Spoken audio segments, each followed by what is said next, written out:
Everyone, सरल academy में आपका स्वागत है। उम्मीद करती हूँ बेटा आप सब बढ़िया है और आप सबकी स्टडीज बहुत बहुत बहुत बहुत अच्छी चल रही है।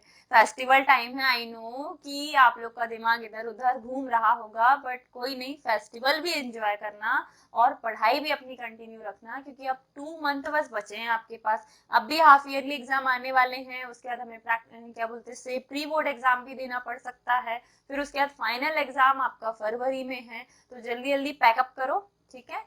आपको दिवाली भी मनानी है और साथ में अपनी पढ़ाई को भी कंटिन्यू रखना है। तो चलिए स्टार्ट करते हैं। आज का टॉपिक इंपॉर्टेंट है। लास्ट लेक्चर में हमने फिजिक्स में कवर किया था बेटा फैराडे के विद्युत चुंबकीय प्रेरण के नियम, और आज हम उसी श्रृंखला को आगे बढ़ाते हैं ताकि जो आगे के इंपॉर्टेंट क्वेश्चन है वो कवर हो। तो हमें एक छोटा बेसिक क्वेश्चन बट इंपॉर्टेंट आज करना पड़ेगा, जो कि है स्वप्रेरण यानी कि सेल्फ इंडक्शन और स्वप्रेरण गुणांक, जिसे कहा जाता है स्वप्रेरकत्व, इसका सूत्र। पहले हम करेंगे स्वप्रेरण की डेफिनेशन, उसके बाद हमें स्वप्रेरकत्व या स्वप्रेरण गुणांक के बारे में समझना है, ठीक है। तो चलिए शुरू करते हैं। सबसे पहले हम समझते हैं बेटा स्वप्रेरण क्या है। इसके लिए मैडम को बनाना पड़ेगा डायग्राम, और डायग्राम के लिए लगेंगे पेन, ठीक है। चलो देखो, हमने एक परिपथ तैयार किया। इस परिपथ में कुंडली लगी हुई है, खुली कुंडली, ठीक है। और इस कुंडली के साथ बेटा हमने एक बैटरी जोड़ी है, एक परिवर्ती प्रतिरोध जोड़ा है, मतलब जो धारा के मान को परिवर्तित कर सकता है, और एक कुंजी जोड़ी है। और इस प्रकार हमने एक बंद परिपथ तैयार कर दिया। ये हमारा बंद परिपथ तैयार हो गया। ये है कुंजी, ये परिवर्ती प्रतिरोध, और ये बैटरी जिससे हमें कुंडली में प्रवाहित करनी है धारा। ये है हमारी बेटा धारा प्रवाह की दिशा, कुंडली में धारा प्रवाह की दिशा। और हमें समझना है क्या, स्वप्रेरण यानी कि सेल्फ इंडक्शन। स्वप्रेरण की डेफिनेशन समझो पहले। स्वप्रेरण की डेफिनेशन है किसी परिपथ अथवा एक मिनट है ना, हाँ, किसी परिपथ अथवा कुंडली में, किसी परिपथ अथवा कुंडली में या कुंडली से संबद्ध फ्लक्स में, कुंडली से संबद्ध फ्लक्स में परिवर्तन से, समझाऊंगी मैं, अभी पहले लिख देती हूं। परिवर्तन से कुंडली में प्रेरित विद्युत वाहक बल, कुंडली में प्रेरित विद्युत वाहक बल, कुंडली में प्रेरित विद्युत वाहक बल उत्पन्न होने की घटना को स्वप्रेरण कहते हैं। आपने लिखा है, मतलब मैंने लिखा है कि किसी परिपथ अथवा कुंडली में या कुंडली से संबद्ध फ्लक्स में जब हम धारा प्रवाहित करें, तो कुंडली से संबद्ध फ्लक्स में धारा में परिवर्तन के कारण प्रेरित विद्युत वाहक बल उत्पन्न होने की घटना ही क्या है, स्वप्रेरण। अगर बीच में कोई शब्द छूट गए हो तो लिख लेना, मैं बोल देती हूँ, समटाइम्स लिखने में मिस्टेक हो जाती है। किसी परिपथ अथवा कुंडली में धारा परिवर्तन के कारण, परिवर्ती प्रतिरोध लगाया है, मैंने पहले ही बोला, धारा जो है वो परिवर्ती धारा बहेगी। परिवर्ती धारा के कारण कुंडली से संबद्ध फ्लक्स में परिवर्तन होता है, जिसके कारण प्रेरित विद्युत वाहक बल उत्पन्न हो जाता है। इसी घटना को स्वप्रेरण कहते हैं। अब ये चमत्कार कैसे हुआ तो समझते हैं। हालांकि मैं ये आपको फैराडे के नियम में समझा चुकी हूँ। फैराडे के नियम में माइकल फैराडे सर ने जो 2 नियम दिए हैं विद्युत चुंबकीय प्रेरण से संबंधित, उसमें मैंने आपको ये सब समझाया है। बट चूंकि हमें आगे कुंडली के लिए स्वप्रेरकत्व, परिनालिका के लिए स्वप्रेरकत्व, फिर इसके बाद अन्योन प्रेरकत्व, अन्योन प्रेरण गुणांक, स्वप्रेरकत्व, अन्योन प्रेरकत्व में संबंध, ये सब क्वेश्चन सॉल्व करने हैं। तो उसके लिए पहले आपको स्वप्रेरण के बारे में और स्वप्रेरण गुणांक के बारे में पता करना पड़ेगा, है ना। तो स्वप्रेरण की घटना की डेफिनेशन मैंने आपको बता दी। अब देखिए कि ये होता कैसे है। जब हम कुंजी को दबाते हैं, बैटरी से धारा प्रवाहित होती है। ये है बेटा कुंडली में धारा की दिशा। आपको पता है कि जब किसी खुले परिपथ में धारा प्रवाहित की जाती है तो उसके चारों ओर एक क्षेत्र बन जाता है, जिसे हम कहते हैं कौन सा क्षेत्र? चुंबकीय क्षेत्र। कौन सा क्षेत्र बेटा? चुंबकीय क्षेत्र। यहाँ ये जो कुंडली है इसके चारों ओर बन गया चुंबकीय क्षेत्र। अब हम जो धारा प्रवाहित कर रहे हैं वो परिवर्ती धारा है। परिवर्ती धारा मतलब यहाँ जो क्षेत्र बनेगा वो होगा परिवर्ती चुंबकीय क्षेत्र। मतलब आप चुंबकीय क्षेत्र के साथ जो चुंबकीय बल रेखाएं यहाँ से निकल रही है उसमें छेड़छाड़ कर रहे हो। इस छेड़छाड़ को कहते हैं चुंबकीय बल रेखाओं में परिवर्तन करना, यानी कि चुंबकीय फ्लक्स में परिवर्तन करना। ध्यान से समझिएगा, जब हम किसी परिपथ में धारा प्रवाहित करते हैं तो धारा में परिवर्तन के कारण जिस कुंडली में हम धारा प्रवाहित कर रहे हैं उसके चारों ओर एक परिवर्ती चुंबकीय क्षेत्र निर्मित हो जाता है, जिससे संबद्ध चुंबकीय फ्लक्स में क्या होता है बेटा? परिवर्तन। और इस चुंबकीय फ्लक्स में परिवर्तन के कारण इस कुंडली में धारा प्रवाह की विपरीत दिशा में प्रेरित विद्युत वाहक बल उत्पन्न हो जाता है। ठीक है, जिस दिशा में धारा बह रही है उसकी विपरीत दिशा में प्रेरित विद्युत भाग बल उत्पन्न हो जाता है, अर्थात प्रेरित धारा यहाँ उत्पन्न हो गई। जैसे ही हम स्विच को ऑफ करेंगे तो धारा बहनी बंद हो जाएगी। इस स्थिति में यहाँ जो विपरीत दिशा में धारा उत्पन्न हुई वो वापस अपनी दिशा बदलेगी और जैसे पहले धारा बह रही थी वैसे ही कुछ सेकंड का बहुत छोटा हिस्सा हम कहेंगे, उतने ही समय के लिए परिपथ में आगे क्या बहने लग जाएगी बेटा? प्रेरित धारा। This process is called self induction. खुद ही कुंडली, जिस कुंडली में हम धारा प्रवाहित कर रहे हैं वह कुंडली स्वयं अपने अंदर प्रेरित धारा उत्पन्न कर ले रही है। इस प्रेरित धारा की उत्पत्ति का कारण है कि यहाँ जो क्षेत्र बन रहा है वो है परिवर्ती चुंबकीय क्षेत्र, और इस परिवर्ती चुंबकीय क्षेत्र में जो फ्लक्स है इससे संबद्ध, मतलब जो चुंबकीय बल रेखाएं निकलेंगी वो हमेशा बदलेंगी, क्योंकि क्षेत्र परिवर्ती है, धारा का मान बदलेगा तो यहाँ कुंडली से संबद्ध फ्लक्स भी बदलेगा, जिसके कारण कुंडली में विपरीत दिशा में प्रेरित विद्युत वाहक बल उत्पन्न होगा, जो कि क्या उत्पन्न करेगा बेटा? प्रेरित धारा उत्पन्न करेगा। इस घटना को ही हम क्या कहते हैं? इस घटना को ही स्वप्रेरण कहते हैं। ठीक है, इस घटना को ही कहते हैं स्वप्रेरण। अब मान लो, माना किसी कुंडली के साथ श्रेणी क्रम में एक बैटरी, एक परिवर्ती प्रतिरोध और एक कुंजी लगी है। कुंजी के को दबाने पर बैटरी से परिपथ में धारा I प्रवाहित होती है, तो धारा की विपरीत दिशा में प्रेरित विद्युत वाहक बल उत्पन्न हो जाता है। ठीक है, अब यहाँ प्रेरित विद्युत वाहक बल उत्पन्न हो गया। इस घटना को ही हम स्वप्रेरण कहते हैं। ठीक है, इस घटना को ही हम स्वप्रेरण कहते हैं। अब हमें निकालना है स्वप्रेरकत्व या स्वप्रेरण गुणांक का सूत्र। ठीक है, अब जो हमें निकालना है वो है स्वप्रेरकत्व या अब हमें निकालना है बेटा स्वप्रेरकत्व का सूत्र।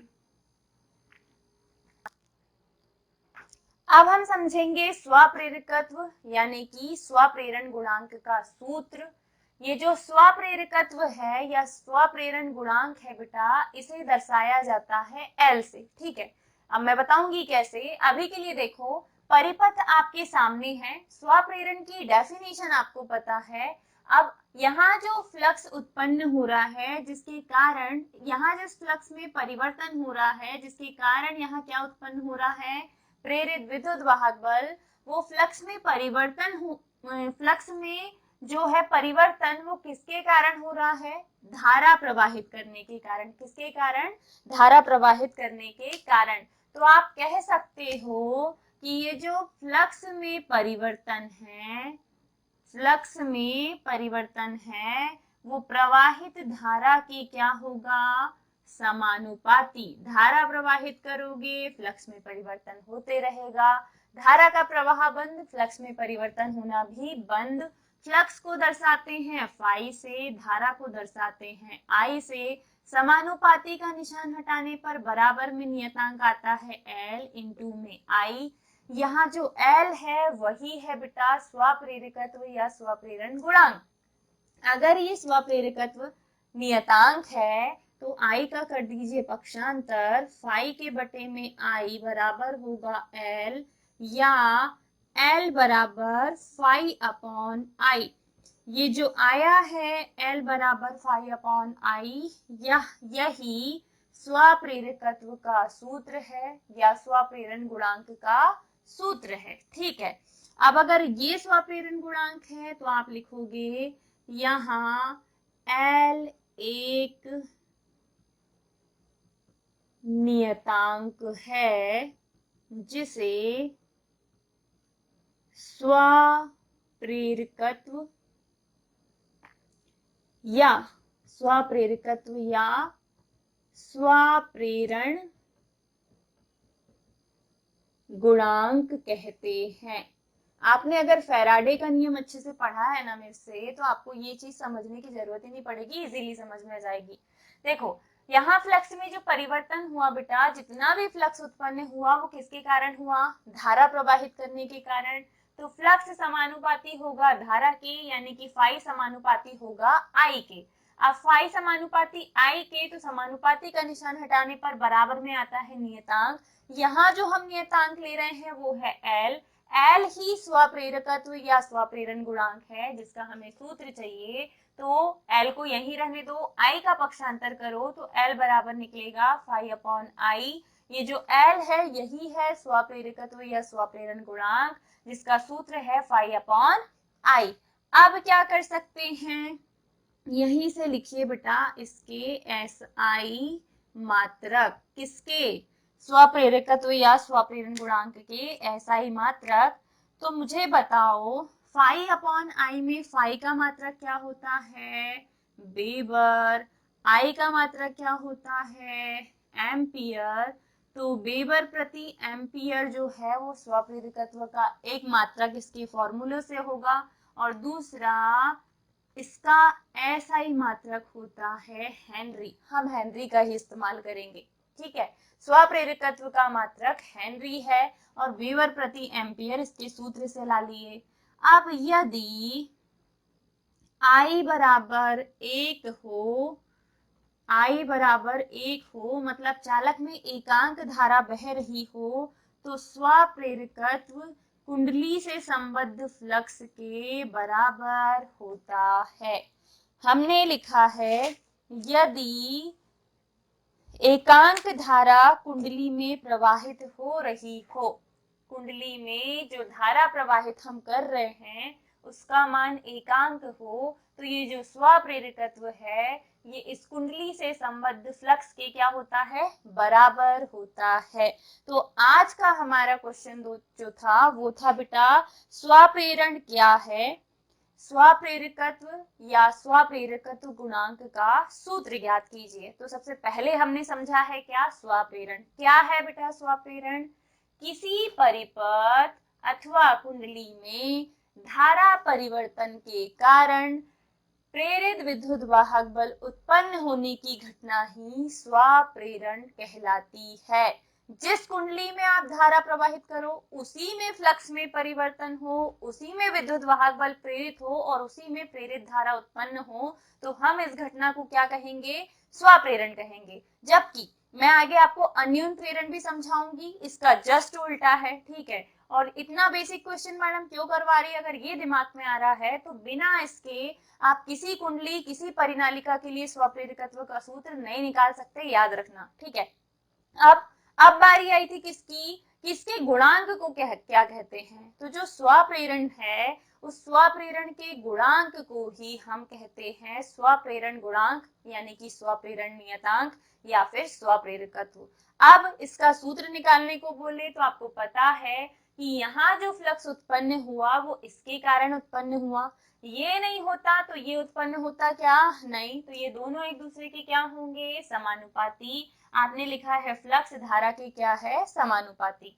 अब मैं आपको बुक के अकॉर्डिंग थ्योरी बता देती हूँ। यहाँ सिंपली आप लिख सकते हो, माना किसी कुंडली में धारा I प्रवाहित हो रही है, तब कुंडली से संबद्ध फ्लक्स फाई हो, तब कुंडली से संबद्ध फ्लक्स फाई हो तो कुंडली से संबद्ध चुंबकीय फ्लक्स कुंडली में प्रवाहित धारा I के समानुपाती होता है। आपको लिखना है ये लिखने के बाद, माना किसी कुंडली में धारा I प्रवाहित हो रही है, ठीक है, तब अगर कुंडली से संबद्ध फ्लक्स फाई हो तो आप लिखेंगे कुंडली से संबद्ध फ्लक्स फाई प्रवाहित धारा I के समानुपाती होता है। समानुपाती का निशान हटाओ तो L फ्री में मिलेगा, L का मान निकालोगे तो I बटे में चला जाएगा, फाई अपॉन I जो है वही L का फॉर्मूला निकला। अब L बराबर फाई अपॉन I का मतलब है कि फ्लक्स और धारा का अनुपात ही स्वप्रेरकत्व या स्वप्रेरण गुणांक है। लेकिन यहाँ हमें संतुष्टि नहीं मिली, हमने माना कि अगर इस चालक में, इस कुंडली में जो धारा बह रही है वो अगर एकांक हो तो हम ये लिखेंगे धारा का मान 1 का मतलब है कि L फाई के क्या हो जाएगा, बराबर, और इसका जो मात्रक होता है वो वेबर प्रति एम्पियर या क्या होता है बेटा, हेनरी होता है। ठीक है, इसी से मैंने आपको ना विद्युत चुंबकीय प्रेरण की 2 घटनाएं एक्सप्लेन की। वो 2 घटनाएं कौन कौन सी हैं, तो फैराडे के 2 नियम, फैराडे के विद्युत चुंबकीय प्रेरण संबंधी हम 2 नियम पढ़ चुके हैं। इसके पहले मैंने आपको गॉस थ्योरम, गॉस का नियम जो है चुंबकत्व के लिए, और चुंबकीय फ्लक्स जो है वो हमने कवर कर लिया। बाई चांस मेरे से विद्युत फ्लक्स वर्ड निकल गया हो कहीं बार बार, तो विद्युत फ्लक्स नहीं बेटा, चुंबकीय फ्लक्स होता है, याद रखना। ये चुंबकत्व चैप्टर है, विद्युत चुंबकीय प्रेरण चैप्टर का नाम है, तो इसमें जो फ्लक्स होगा वो चुंबकीय फ्लक्स होगा। विद्युत फ्लक्स भी हो सकता है समहाउ, आगे हमें मिलेगा वो भी, बट अभी के लिए चुंबकीय फ्लक्स याद रखो। और हाँ, समझ में आया हो तो शेयर जरूर कर देना, है ना। अगला क्वेश्चन थोड़ा इंपॉर्टेंट उठाएंगे हम निकालेंगे किसी कुंडली के लिए स्वप्रेरकत्व का सूत्र, जिसमें हमें तीव्रता भी लगेगी, फ्लक्स भी लगेगा, और ये जो स्वप्रेरकत्व का सूत्र हमने निकाला है ना, L बराबर फाई अपॉन I, भाई साहब आपको मिले हैं, ये भी लगेगा। ठीक है, तो पढ़ के आना, रिवीजन जरूर करना, कमेंट करके जरूर बताना समझ में आया या नहीं, और अगर कोई डिमांड हो तो वो भी बता देना कि हाँ मैडम ये टॉपिक हमें समझ में नहीं आ रहा है, आप प्लीज इन पर लेक्चर बनाइए। और हाफ ईयरली एग्जाम आपके जस्ट अभी दिवाली के बाद है, तो उसकी तैयारी शिद्दत से शुरू कर दीजिए। जल्दी ही हम उस पर भी लंबे लंबे से वीडियो लाते हैं जिसमें आपकी खूब अच्छे से प्रैक्टिस करवाएंगे, बट उसके लिए आपको करना पड़ेगा सपोर्ट, चैनल को करना पड़ेगा सब्सक्राइब, वीडियोस को करना पड़ेगा लाइक, और जितना ज्यादा हो सके शेयर करना पड़ेगा। ठीक है, तो इंस्टाग्राम पे अगर हमें आपने फॉलो नहीं किया तो कर लीजिए, वहां पे भी आपके काम की बहुत चीजें डलती हैं, बिल्कुल फ्री, वो भी बिल्कुल फ्री। कम से कम रील्स स्क्रॉल करते हो तो कुछ स्टडी रील्स भी स्क्रॉल कर लिया करो, ज्ञान मिल जाएगा, और एग्जाम अच्छा जाएगा तो गिफ्ट भी, किससे, मम्मी पापा से। ठीक है, कोई नहीं, अच्छा करोगे तो हम भी दे सकते हैं, बट उसके लिए आपको बेहतरीन परिणाम देने पड़ेंगे। मिलेंगे जल्दी ही अगले वीडियो में, तब तक के लिए bye bye, take care, Radhe Radhe.